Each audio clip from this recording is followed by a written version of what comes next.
హల్లెలూయా. దేవునికి మహిమ కలుగును గాక. చాలా మంచిది మిత్రులారా, దేవుని మహాకృపను బట్టి దేవుడు ఏర్పరిచినటువంటి ఆయన మందిరంలో ఈ విధంగా మనము కూడుకొని ఇప్పటి వరకు పాటలు పాడి దేవుని పరిశుద్ధ నామాన్ని స్తుతించటానికి దేవుడిచ్చిన అవకాశాన్ని బట్టి దేవాతి దేవునికి నేను కృతజ్ఞతలు తెలియజేస్తున్నాను. కొద్ది నిమిషాలు దేవుని వాక్యాన్ని మనం ధ్యానం చేసుకుందాము. వాక్య కొనసాగింపు కొరకు ఒక వచనాన్ని మనం చదువుకుందాం మిత్రులారా. యోహాను సువార్త 5వ అధ్యాయము 36వ వచనాన్ని మనం చదువుకుందాం.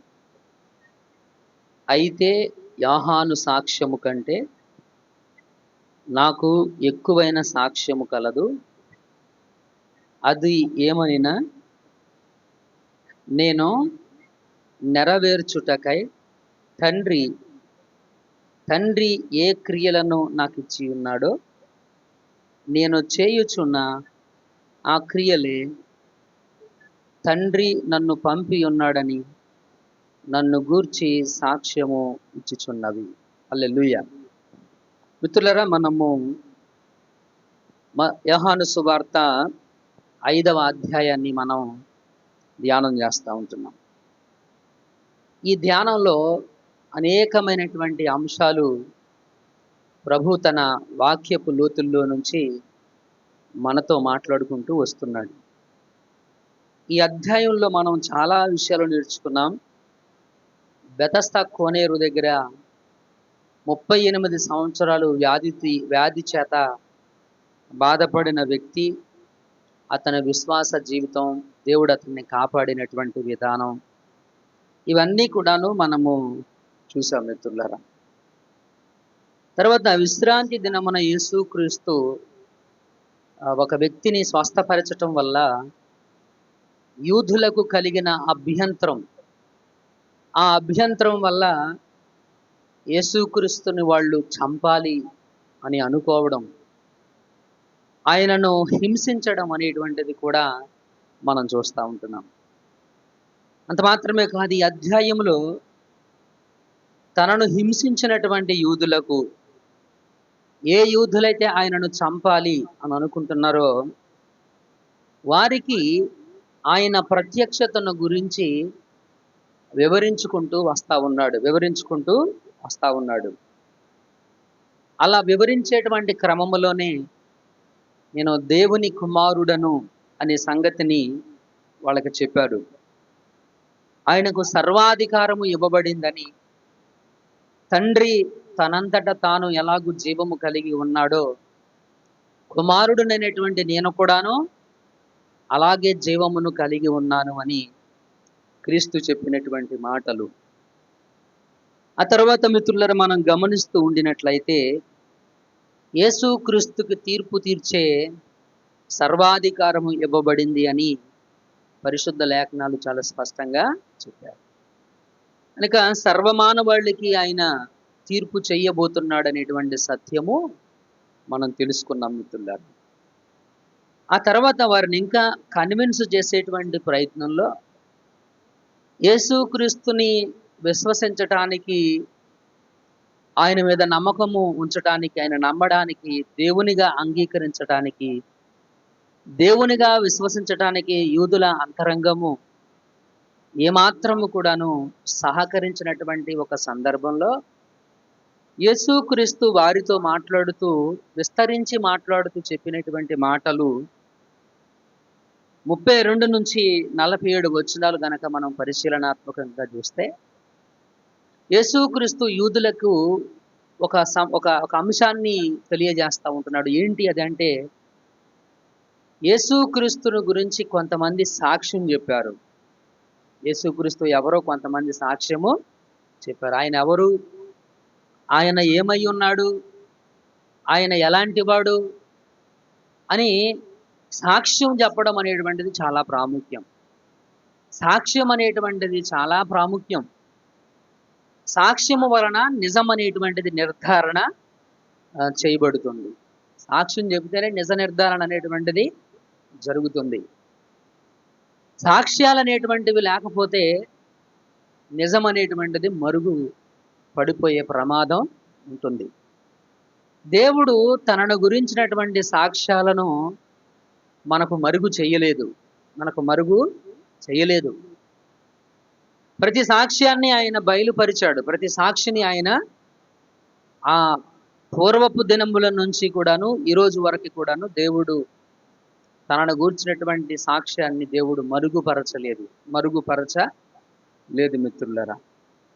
అలాగా యేసుక్రీస్తుని గురించి ఇంకా ఇప్పటికీ మనలో కొంతమంది బ్యాప్టిజం తీసుకున్నారు, రక్షణ పొందుకున్నారు, విశ్వసించారు. ఇంకా విశ్వసించని వారు కొంతమంది ఉన్నారు. విశ్వసించకపోవడానికి బహుశా ఇదొక కారణమేమో అని నేను అనుకుంటున్నాను. ఆయనను నమ్మకపోవడానికి, ఆయన మీద నమ్మకం ఉంచి బ్యాప్తిజమునకు సిద్ధపడకపోవడానికి ఇది కూడా ఒక కారణమేమోనండి. నమ్మని వారు చాలా మంది ఉన్నారు. ఎందుకు నమ్మడం లేదంటే ఆయన గురించి నిర్ధారణ లేక. ఆయన గురించి నిర్ధారణ లేక, ఆయన ఎవరో గ్రహించక, ఆయన ఎవరో తెలుసుకోక ఇలా తెలుసుకోకపోవడం వల్ల, అలా నిర్ధారణ చేసుకోకపోవడం వల్ల జరగబోయేటువంటి ప్రమాదము మిత్రులరా అది ఏంటి అనంటే, క్రీస్తునందు విశ్వాసము లేనివాడు పాపములోనే ఉన్నాడు. పాపములో ఉన్నటువంటి వాడికి తీర్పు జరుగుతుంది. తీర్పులో పాపి ఎక్కడికి వెళతాడు? నరకాగ్నికి వెళతాడు. దేవుని మహోగ్రతను సమకూర్చుకుంటున్నాడు అని పరిశుద్ధ లేఖనము చాలా స్పష్టంగా తెలియజేస్తూ ఉంటుంది. రమపత్రికలో మనం నేర్చుకున్న మాటను, పరిశుద్ధాత్ముడు మారు మనసు పొందుటకు ప్రేరేపణిస్తున్నాడని ఎరుగగా, తెలుసుకోక, గ్రహించక మహోగ్రతను కూర్చుకుంటున్నారు అని హృదయ కాఠిన్యమును బట్టి మాట్లాడడం అనేటువంటిది మనము చూస్తూ ఉంటున్నాం మిత్రులరా. అయితే యేసుక్రీస్తు ఎవరు? ఆయన దేవుడని, దేవుని కుమారుడని ఆయనను గూర్చినటువంటి ఇచ్చిన సాక్షులు కొంతమంది ఉన్నారు భూమి మీద. చాలా ప్రాముఖ్యమైనటువంటి సాక్షులు వాళ్ళు. మొదటి సాక్షి పరిశుద్ధాత్ముడు అని మనం నేర్చుకున్నాం పోయిన వారం. మొదటి సాక్షి ఎవరండి? పరిశుద్ధాత్ముడు. పరిశుద్ధాత్ముడు ఆయన గురించి సాక్ష్యం ఇస్తాడు. ఎవరి గురించి అండి?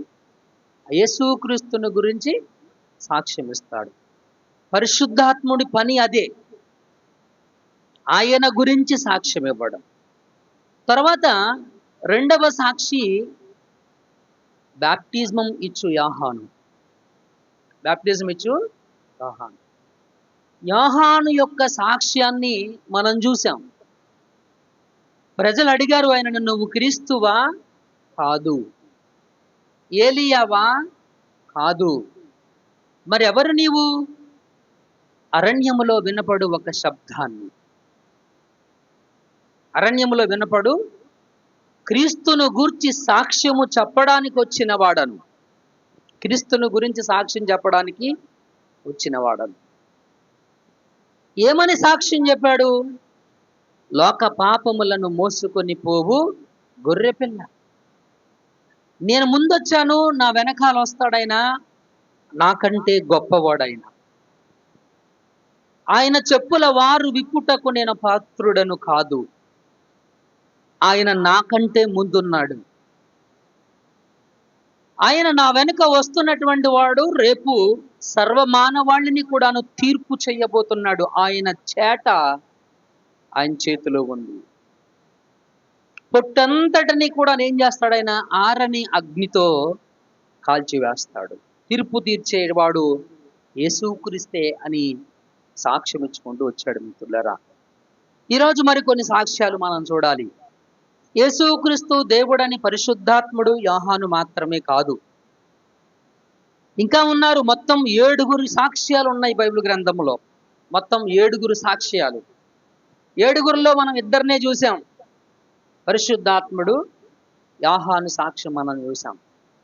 మూడవదిగా ఇక్కడ చెప్పాడు మనము చదివిన వాక్య భాగంలో 36వ వచనంలో ఏం చెప్పాడు అంటే, అయితే యోహాను సాక్ష్యము కంటే నాకు ఎక్కువైన సాక్ష్యము కలదు. యోహాను ఇచ్చిన సాక్ష్యము కంటే బలమైన సాక్ష్యము నాకుంది. ఏంటి బలమైన సాక్ష్యము? నేనెవరో చెప్పేటువంటి బలమైన సాక్ష్యము ఏంటి అనంటే మిత్రులరా, అది ఏమనినా నేను నెరవేర్చుటకు, నేను చెయ్యడానికి తండ్రి అయినటువంటి దేవుడు నాకిచ్చినటువంటి క్రియలు, పని ఏదైతే ఉందో, నేను చేయడానికి దేవుడు నాకు ఇచ్చినటువంటి పని ఏదైతే ఉందో, ఆ పని లేదా ఆ క్రియలు అనేటువంటివి నన్ను గురించి సాక్ష్యం ఇస్తున్నాయి అని. క్రీస్తు ఎవరో ఏమిటో చెప్పాలి అంటే, ఆయన చేసిన పనులను మనము ఒక్కసారి ఆలోచన చేస్తే మనకు అర్థమవుతుంది ఆయన ఎవరు ఏంటి అనేటువంటిది. ఈ లోకంలో దేవుళ్ళు, దేవతలు అనబడి పిలువబడుతున్నటువంటి వారు చాలా మంది ఉన్నారు. వారు చేసిన పనులను ఒక్కసారి మనము దృష్టించడం అంటే ఆలోచిస్తే వాళ్ళు దైవమా కాదా అనేది మనకు అర్థమవుతుంది. అలాగే యేసుక్రీస్తు చేసినటువంటి క్రియలను గనక మనము ఆలోచిస్తే, సరిగ్గా మనము దృష్టిస్తే క్రీస్తు ఎవరు అనేది నీకు సంక్లిప్తంగా, క్లుప్తముగా, డీటెయిల్డ్గా అర్థమవుతుంది మిత్రులరా. నేను కొన్ని వచనాలు మీకు పరిచయం చేస్తున్నాను మిత్రులరా. అపోస్తుల కార్యాల గ్రంథము 2వ అధ్యాయము 22వ వచనము. అపోస్తుల కార్యాల గ్రంథం 2:22. ఇశ్రాయేలు వారలారా, ఈ మాటలు వినుడి. ఎవరు వినాలంట? ఇశ్రాయేలీయులు. ఈ మాటలు వినండి. దేవుడు నజరేయుడగు యేసు చేత, ఎవరి చేత చెప్పాలి ఎవరండి ఆయన? నజరేయుడగు యేసు, నజరేతు వాడైనటువంటి యేసు చేత ఏం చేయించాడంట? అద్భుతాలు, మహత్కార్యాలు, సూచిక క్రియలను మన మధ్యను చేయించి, ఆయన తన వలన మెప్పు పొందిన వానిగా మీకు కనబరిచెను. ఇది మీరే ఎరుగుదురు. ఇప్పుడు దేవుని వలన మెప్పు పొందిన మానవుడు ఈ భూమి మీద ఎవరైనా ఉన్నారు అంటే అది ఒక్క క్రీస్తు యేసు మాత్రమే మానవుడు. దేవుడు ఏం చేశాడంట? యేసుక్రీస్తు చేత అద్భుతాలు, మహత్కార్యాలు, సూచక క్రియలు, ఇవి 3 యేసుక్రీస్తు చేత చేయించాడు. ఆలోచించండి. పుట్టుకతోనే గ్రుడ్డివాడికి కళ్ళు రావడం అనేది ఏ వైద్యుడు చెయ్యగలిగిన వైద్యం అది? పుట్టుకతోనే ఓచ కాళ్ళు, ఓచ చేతులు కలిగినటువంటి వాడు పరుపునెత్తుకొని నడవడము, కాళ్ళు లేనటువంటి వాడు నిలవబడి నడవడము, ఏ వైద్యుడు చెయ్యగలిగినటువంటి పని అది? ఈ రోజున కాళ్ళు లేనటువంటి వారికి ప్రత్యామ్నాయాలు ఉన్నాయి. కొయ్య కాలనో లేకపోతే ఇనుప కాలనో ఏదో ప్రత్యామ్నాయాలు ఉన్నాయి. కానీ అక్కడ వాళ్ళకి ప్రత్యామ్నాయాలు కాదు జరిగింది, నిజమైన కాళ్ళే వచ్చాయి వాళ్ళకి. ఆలోచించండి ఆయన చేసిన పనులను. ఆయన చేసిన పనులు ఆయన దైవమని, దేవుని కుమారుడని క్రీస్తును గురించి సాక్ష్యము చెబుతా ఉన్నాయి మిత్రులరా. మరొక వచనము చదివే ప్రయత్నం చేయండి మిత్రులరా. యోహాను సువార్త 14వ అధ్యాయం, యోహాను సువార్త 14వ అధ్యాయం 10-11 వచనాలు. తండ్రి యందు నేనును, నా యందు తండ్రియు ఉన్నామని నీవు నమ్మడం లేదా? నేను మీతో చెప్పుచున్న మాటలు నా అంతట నేనే చెప్పుట లేదు. తండ్రి నా యందు నివసించుచు తన క్రియలను చేయుచున్నాడు. తన క్రియలను చేయుచున్నాడు. తండ్రి యందు నేనను, నా యందు తండ్రియు ఉన్నామని నమ్ముడి, లేదా ఈ క్రియల నిమిత్తమైనను నన్ను నమ్ముడి. క్రియల నిమిత్తమైనా సరే నమ్మాలి. క్రియలు బయలుపరచబడతా ఉన్నాయి. ఏ వైద్యుడు చెయ్యలేనటువంటి గొప్ప అద్భుతం, ఏ వైద్యుడు, ఏ మంత్రగాడు చేయలేనటువంటి ఒక మహత్కార్యం. ఇదిగో ఒక దేవుడు అని పిలిపించుకుంటున్నటువంటి వారు ఎవరైనానో మీరు గ్రహించండి. ఒక గ్రుడ్డివాడికి నేను ఇది చేశాను, ఒక కృంటివాడికి నేను ఇది చేశాను, ఒక కాళ్ళు లేనటువంటి వాడికి, ఓచకాళ్ళు చేతులు కలిగినటువంటి వాడికి, ఒక మరణించిన వానికి మరణంలో నుంచి లేపి నేను ఇది చేశాను అని చెప్పగలిగినటువంటి మంత్రగాడు కానీ, అని చెప్పగలిగినటువంటి ఈ దేవతలు, దేవుళ్ళని పేరు పెట్టుకున్నటువంటి వారు కానీ, ఎవరైనా వారు చేసిన, చూపించిన సూచిక క్రియలు ఈ భూమి మీద వినికిడిలో ఉన్నాయా? ఒక్కసారి ఆలోచించండి మిత్రులరా. అన్యులను అడిగినా చెబుతారు ఆయన అద్భుత కార్యాలు చేసేవాడని. హల్లెలూయా, మహిమ దేవుని కలుగును గాక. ఆయన క్రియలు ఆయన గురించి సాక్ష్యం ఇస్తా ఉంటున్నాయి. రెండవ అధ్యాయము యోహాను సువార్త 2వ అధ్యాయము 23వ వచనము.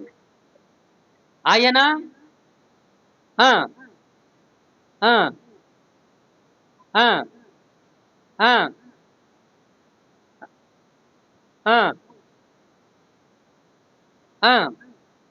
రైట్. ఆయన పస్కా పండుగ సమయములో, ఎప్పుడంటేది పస్కా పండుగ సమయములో యెరూషలేములో ఉన్నప్పుడు, ఎక్కడున్నప్పుడు?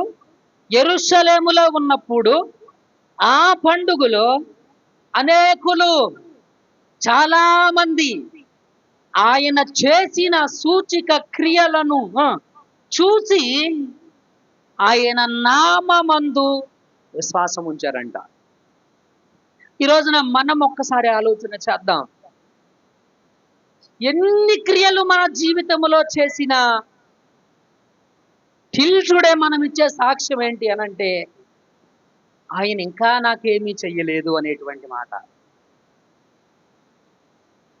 ఎన్ని చేశాడు ఆయన? చేసినా మన సాక్ష్యములో ఆయన కనపడ్డంలా. ఆయన చేసినా మన సాక్ష్యంలో ఆయన కనపడ్డంలా. మన సాక్ష్యం వచ్చేసరికి ఏమై ఉంటుంది అనంటే, ఎప్పటికప్పుడు మర్చిపోతూనే ఉంటున్నాం ఆయన చేసినటువంటి కార్యాలు. ఆయన చేస్తానే ఉంటున్నాడు, మనము గుర్తించడంలా. మనం మర్చిపోతున్నాం. ఏదో ఒక అవసరం వచ్చింది, ప్రార్థించాం, దేవుడు కార్యం చేశాడు, మరలా ఇంకొక ఆపద వచ్చింది, అప్పుడు గాబరా పడుతున్నాం. అప్పుడేమవుతున్నాం? గాబరా పడుతున్నాం. ఎందుకు? ఇది వరకు ఆపద వచ్చినప్పుడు చేయలేదా దేవుడు? మరి అది జ్ఞాపకం చేసుకుంటే ఇక్కడ గాబరా పడాల్సిన అవసరం ఏముంది? గాబరా పడుతున్నాము అంటే దాని అర్థం ఏంటి? కలవర పడుతున్నాము అంటే దాని అర్థం ఏంటి? నమ్మకము అనేటువంటిది లేకపోవడం. అంటే ఎప్పటికప్పుడు మన జీవితంలో దేవుడు ఒక వింత చెయ్యాలనేటువంటి మన కోరికను మనము విరమించుకోవాలి మిత్రులారా.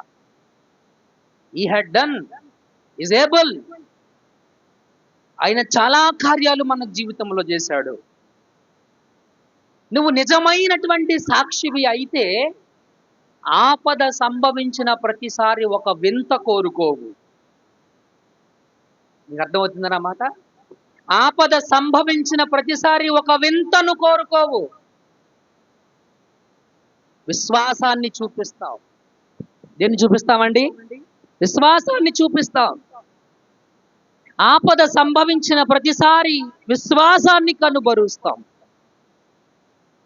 ఇక్కడ ఈ వింత చేయాలి, అక్కడ ఆ వింత చేయాలి అనేటువంటి ఆలోచన మనకు రాదు. కలవరం అనేటువంటిది మనకు రాదు మిత్రులారా. మరొక వచనం మీకు పరిచయం చేస్తాను, చదవండి మిత్రులారా. మత్తయి సువార్త 11వ అధ్యాయము 4-5 వచనాలు. యేసు వారిని చూచి, మీరు వెళ్ళి ఏమేంటంట, మీరు విన్న వాటిని కన్న వాటిని యాహానుకు తెలుపుడి. గ్రుడ్డివారు ఏం పొందుకున్నారంట? ఎవరంట? గ్రుడ్డివారు చూపు పొందుచున్నారు, కుంటివారు నడుచుచున్నారు, కుష్ఠరోగులు శుద్ధులగుచున్నారు. అద్భుతమైన మాట. చెవిటి వారు వినుచున్నారు, చనిపోయిన వారు లేపబడుచున్నారు, పేదలకు సువార్త ప్రకటించబడుచున్నది. మరియు నా విషయమై అభ్యంతర పడని వాడు ధన్యుడు అని ఉత్తరం ఇచ్చాడు. హల్లెలూయా. క్రీస్తు విషయములో అభ్యంతర పడని వాడు ధన్యుడు. మనకు ఆపద సంభవించిన ప్రతిసారి మనలో కలిగేది అదే, అభ్యంతరం. ఎందుకు అభ్యంతర పెడుతున్నావు? ఎందుకు వస్తుంది నీకు అభ్యంతరం? ఎందుకు వస్తుంది అభ్యంతరం? ఒకప్పుడు నువ్వు రోగివై ఉంటే బాగు చేయలేదా? ఏం చూసి బాగు చేశాడు? నువ్వన్నీ ఇచ్చావా? విశ్వాసంతో ప్రార్థన చేస్తే కదా బాగు చేసింది. ఒకప్పుడు సమస్యల వలయములో నీవుంటే దేవుడు నిన్ను విడిపించలేదా? మరి ఇప్పుడేంటి క్రొత్తగా ప్రవర్తిస్తూ ఉంటున్నావు? ఇదేదో నాకు క్రొత్తగా వచ్చింది అన్నట్టుగా. ఒకప్పుడు లేవా? మరి ఇప్పుడు ఎందుకు వింతగా ప్రవర్తిస్తున్నాం? ఏదైనా ఒక చిన్న సమస్య రాగానే అప్పుడున్న విశ్వాసం ఏమైపోయింది అంటే, ఆ పెయిన్ ఉన్న కాసేపు మాత్రమేనా?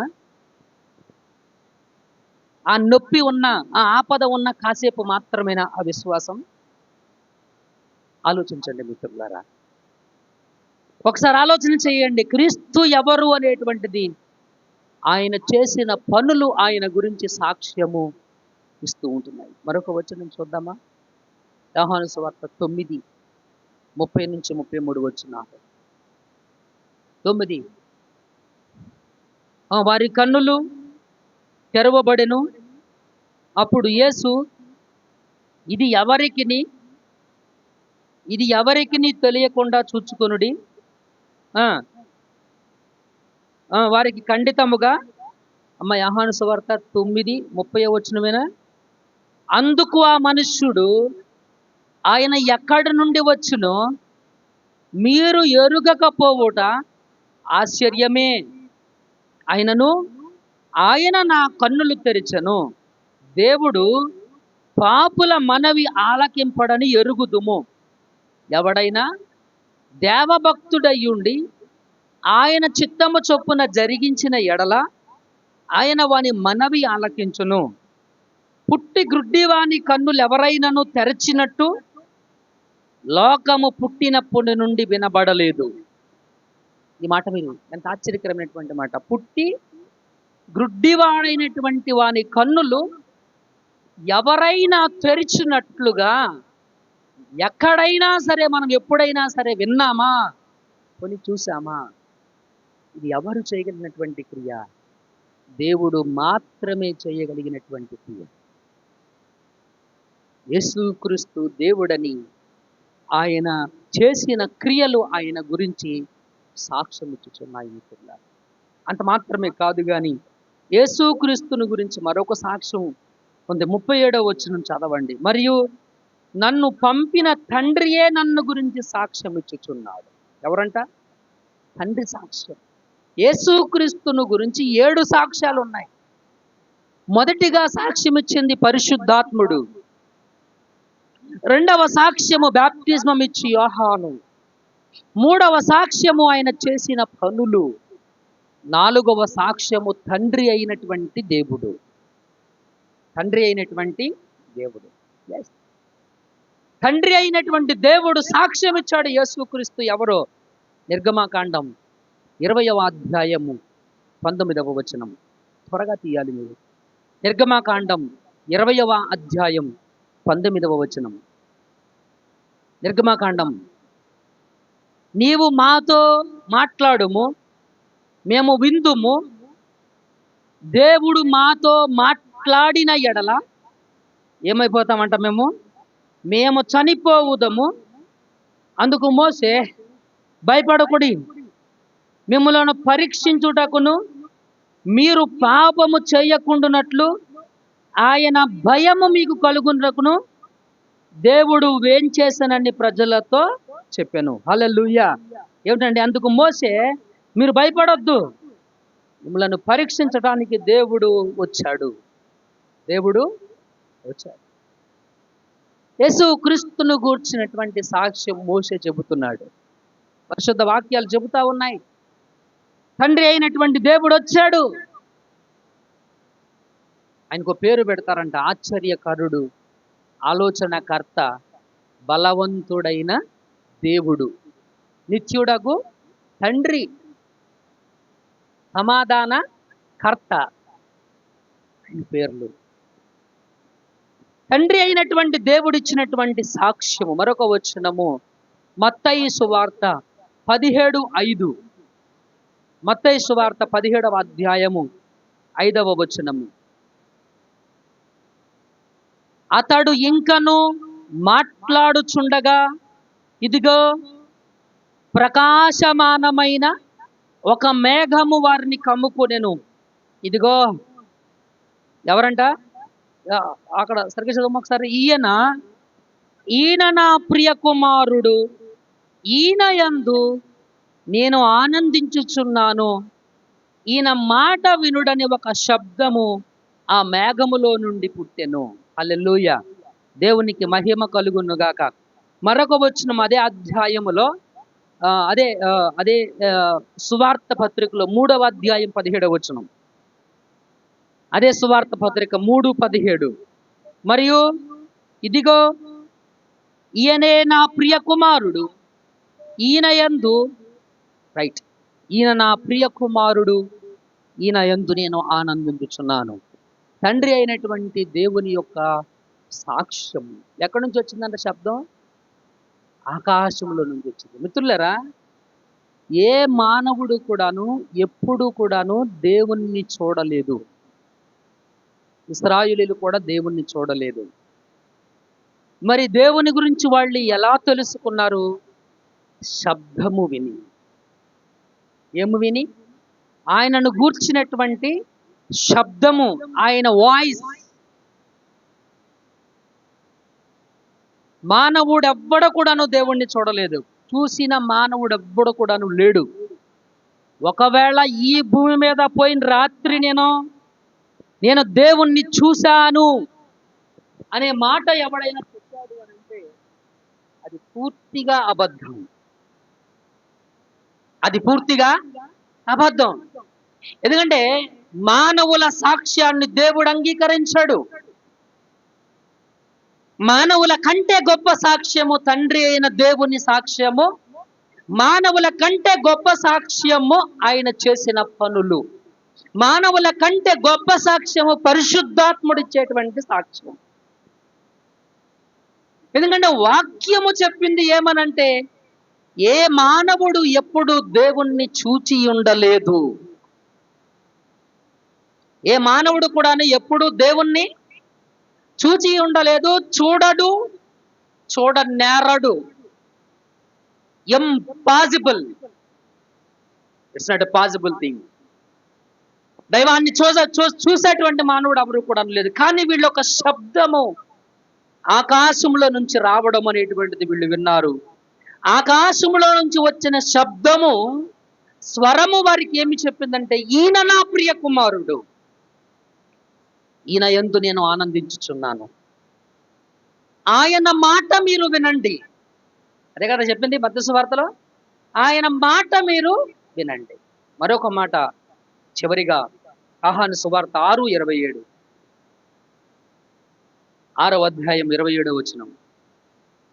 క్షయమైన ఆహారము కొరకు కష్టపడకుడి గాని నిత్య జీవము కలుగుజేయు అక్షయమైన ఆహారము కొరకే కష్టపడుడి. మనుష్య కుమారుడు దానిని మీకిచ్చును. ఇందుకై తండ్రి అయిన దేవుడు ఆయనకు ముద్ర వేసి ఉన్నాడు. హల్లెలూయా. సో దేనికోసం కష్టపడమంటున్నాడు దేవుడు మనల్ని? క్షయమైన ఆహారము కోసం మీరంత బాధపడి కష్టపడాల్సినటువంటి అవసరం ఏమీ లేదు.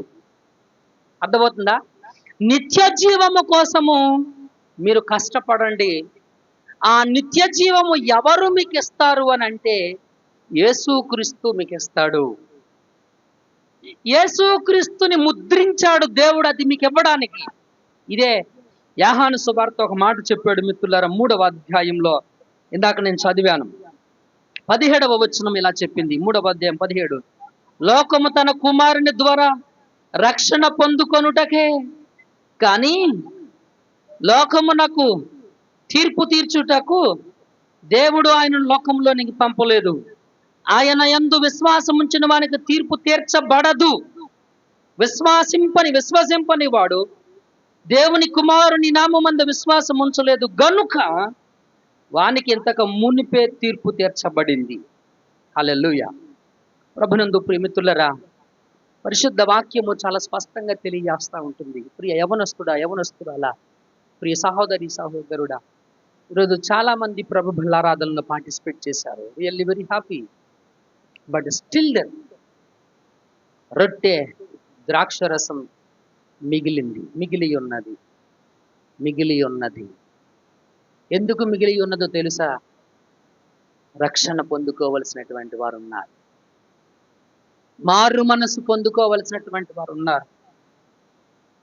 వాక్యము వింటూ, వాక్యము తెలుసుకొని, క్రీస్తెవరో తెలిసి కూడాను క్రీస్తును విశ్వసించటానికి ఒక అడుగు వెనక్కి వేస్తున్నావేమో. ఒకవేళ మీరు అనుకుంటున్నారేమో, నాకు విశ్వాసం ఉంది, బాప్టిజం తీసుకోకపోతే ఏమైద్ది అని. అర్థమవుతుందండి? అనుకుంటున్నారేమో, దేవుని నమ్మట్లేదు అంటారేంటి పాస్టర్ గారు, నమ్మకం ఉండబట్టే కదా మందిరంలోకి వచ్చింది అనుకుంటున్నారేమో. The faith should be expressed. నీ విశ్వాసం అనేటువంటిది బయటకు కనిపించాలి. నువ్వు చెప్పాలి. బాప్తిజమము ద్వారా నీ విశ్వాసాన్ని తెలియపరచాలి. నువ్వు విశ్వసిస్తున్నట్లయితే ఆయన ఆజ్ఞాపించాడు బాప్తిజమం తీసుకోమని. నమ్మి బాప్తిజమం పొందినవాడు రక్షణ పొందుకుంటాడు. హల్లెలూయా. నమ్మి బాప్తిజం పొందినవాడు, నమ్మని వానికి శిక్ష విధించబడుతుంది. ఇందాక వాక్యంలో కూడా మనం అదే నేర్చుకున్నాం. 6వ అధ్యాయంలో ఎవరైతే యేసుక్రీస్తునందు విశ్వాసం ఉంచారో వారికి తీర్పు తీర్చబడదు. ఆయన నామమందు విశ్వాసం ఉంచిన వారికి ఏం చేయబడదు? తీర్పు తీర్చబడదు. మరి విశ్వాసము ఉంచని వాని పరిస్థితి ఏంటి? ఇదివరకే వాడికి జడ్జిమెంట్ అయిపోయింది. కాబట్టి ప్రభునందు మిత్రులారా, నేను ఈ మాటలు ముగిస్తూ ఉంటున్నాను.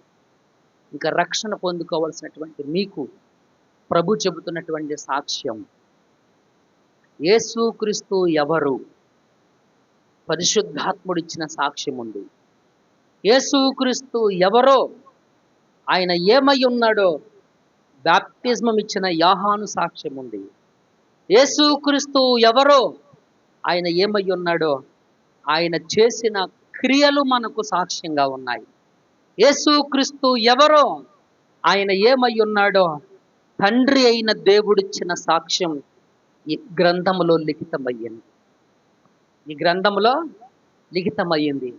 ఇంత క్రీస్తుని గురించి ఎంతమంది సాక్ష్యము నొక్కి చెబుతూ నువ్వు రక్షణ పొందుకోవాలని క్రీస్తును భూమి మీదకి పంపించాడు దేవుడు. హల్లెలూయా. నువ్వు విశ్వాసము ద్వారా రక్షణ పొందుకోవాలని, పాపము నుంచి విడుదల పొందుకోవాలని క్రీస్తును భూమి మీదకి పంపించాడు. ఇంత సాక్ష్యము క్రీస్తుని గురించి వినిన తరువాత నువ్వు నిర్లక్ష్యంగా కొనసాగితే మీ జీవితము చాలా ప్రమాదకరమైనటువంటి పరిస్థితుల్లో ఉంది మిత్రులారా. చాలా మందికి ఏంటంటే ఇప్పుడు నేను సేఫ్గానే ఉన్నాను కదా, ఎప్పుడు గుర్తొస్తుందంటే ఆపద వచ్చినప్పుడు చూద్దాం. ఆ ఆపద నువ్వు చచ్చిపోతే,